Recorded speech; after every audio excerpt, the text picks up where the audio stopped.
Hello, welcome to graceful flavours. நம்ம இன்றைக்கி பார்க்க போகிறது கப்பு பிரியாணி. மரச்சீனி கிழங்கும் பீஃபும் வச்சு செய்கிற ஒரு கேரளா ஸ்பெஷல்.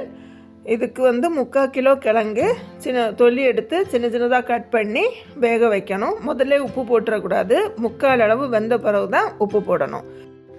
அதுக்கு கூட போடுறதுக்கு 1/2 கிலோ பீஃப் எடுத்துருக்கிறேன். எலும்போடி உள்ள பீஸ் எடுக்கணும், அதுதான் டேஸ்ட்டாக இருக்கும்.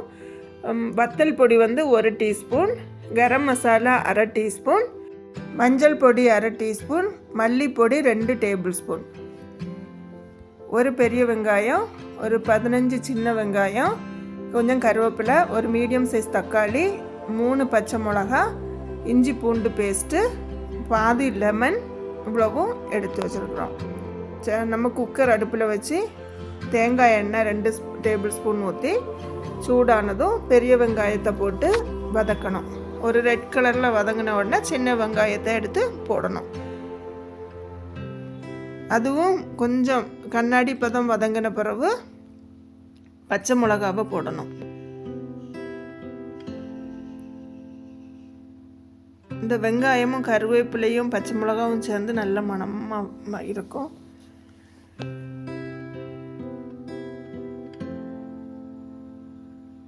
பச்சை மிளகாவும் போட்டு வதக்கிட்டு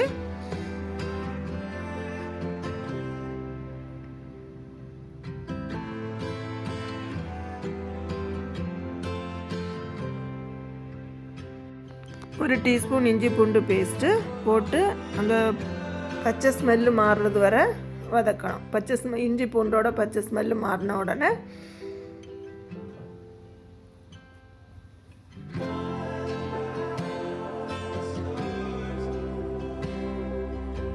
எடுத்து வச்சுருக்கிற தக்காளி, ஒரு மீடியம் சைஸ் தக்காளி வெட்டி வச்சுருக்குறோம்ல, அதை எடுத்து போடணும். போட்டு அதுவும் கொஞ்சம் வதங்கிறதுக்காக கொஞ்சமாக உப்பு போடணும். உப்பு போடும்போது தக்காளி வெங்காயம், எப்போவுமே தக்காளி வெங்காயம் வதக்கும்போது உப்பு போட்டால் சீக்கிரமாக அது நல்லா வதங்கி கிடைக்கும். அடுத்து நம்ம எடுத்து வச்சுருக்கிற பீஃப் 1/2 கிலோ பீஃபை போட்டு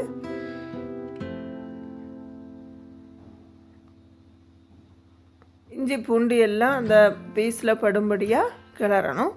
கிளறிட்டு நம்ம எடுத்து வச்சுருக்கிற அந்த பொடிகளை போடணும். வத்தல் பொடி, மல்லிப்பொடி, கரம் மசாலா, மஞ்சள் பொடி, இந்த 4 பொடிகளையும் போடணும். போட்டு நல்லா கிளறணும். கிளறி இந்த மசாலாவோட பச்சை ஸ்மெல்லு கொஞ்சம் மாறுறது வரை நல்லா எண்ணெயோடு சேர்ந்து அந்த பச்சை ஸ்மெல் மாறுறது வரை கிளறிட்டு கொஞ்சமாக தண்ணி ஊற்றணும். இந்த மசாலாவுக்கு தேவையான உப்பையும் போட்டுட்டு கொஞ்சமாக தண்ணி ஊற்றி, ரொம்ப ஊற்றக்கூடாது, ஏன்னா நமக்கு ரொம்ப தண்ணி தேவையில்லை. இது குழம்பா வைக்க போகிறது கிடையாது, கட்டியாக தான் இருக்கணும். கொஞ்சமாக தண்ணியாக இருக்கணும். அப்போ தான் நம்ம கிழங்கு வெந்த பிறகு இதில் எடுத்து போட்டு கிளறதுக்கு கரெக்டாக இருக்கும். கொஞ்சமாக தண்ணி, அடி பிடிக்காத அளவுக்கு, குக்கரில் வேக வைக்கும்போது அடி பிடிக்காத அளவுக்கு தண்ணி ஊற்றணும். தண்ணி ஊற்றி லெமன், நம்ம எடுத்து வச்சுருக்கிற பாதி லெமனையும் ஊற்றி குக்கரை மூடி 6 விசில் வரும்படியாக, அல்லது முத்தின இறைச்சியாக இருக்கும், அதுக்கு ரொம்ப விசில் வைக்க வேண்டி வரும். இளம் இறைச்சின்னா இதை விட 4 விசில் வச்சாலே வெந்துடும், அதை கவனிச்சுக்கோங்க. அதுக்கப்புறம் 2 கைப்பிடி அந்த விசில் அங்கே இறைச்சி வந்துட்டு இருக்கும்போது நம்ம இன்னொரு சட்டியில் 2 கைப்பிடி தேங்காய் எடுத்து நல்லா சுவக்க வறுத்து வச்சுக்கிடணும். இது லாஸ்ட்டு போடணும். இப்போ அந்த குக்கரை ஆற வச்சு ஓப்பன் பண்ணிவிட்டு, 6 விசில் வந்ததுக்கப்புறம் உடனே ஓப்பன் பண்ணக்கூடாது, ஆற வச்சு ஓப்பன் பண்ணணும். ஓப்பன் பண்ணிவிட்டு நம்ம எடுத்து வச்சுருக்கிற பெருஞ்சீரகமும் நல்ல மிளகும் போட்டு பொடிச்சு வச்சுருக்கணும்ல, அந்த பொடியை 1 டேபிள் ஸ்பூன் எடுத்து போடணும். போட்டு அதோட பச்சை ஸ்மெல் மாறுறதோட கொதிக்க வைக்கணும். இந்த கிழங்கு 3/4 வேக்காடு ஆன உடனே நம்ம உப்பு போட்டு நல்லா வேக வச்சு தண்ணியை வடித்து எடுத்து வச்சுருக்கணும். அது இந்த பீஃபில் தூக்கி போட்டு அந்த ஸ்பூன் வச்சு அந்த கிழங்கை கொஞ்சம் மசிச்சு விடணும்.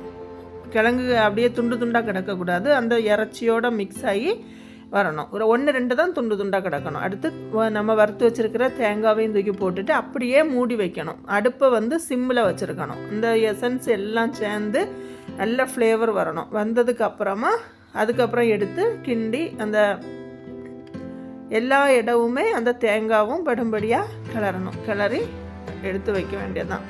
கிழங்கு பிரியாணி ரெடி. நல்லாயிருக்கும், ட்ரை பண்ணி பாருங்கள். இதில் பெரிய வெங்காயத்தை பொடிசாக கட் பண்ணியும் தக்காளியும் போட்டு வாழை இலையில் வச்சு சாப்பிடும்போது ஃப்ளேவரோடு நல்லாயிருக்கும். ட்ரை பண்ணி பார்த்துட்டு கமெண்ட் பண்ணுங்கள். சப்ஸ்கிரைப் பண்ணிக்கோங்க. தேங்க்யூ.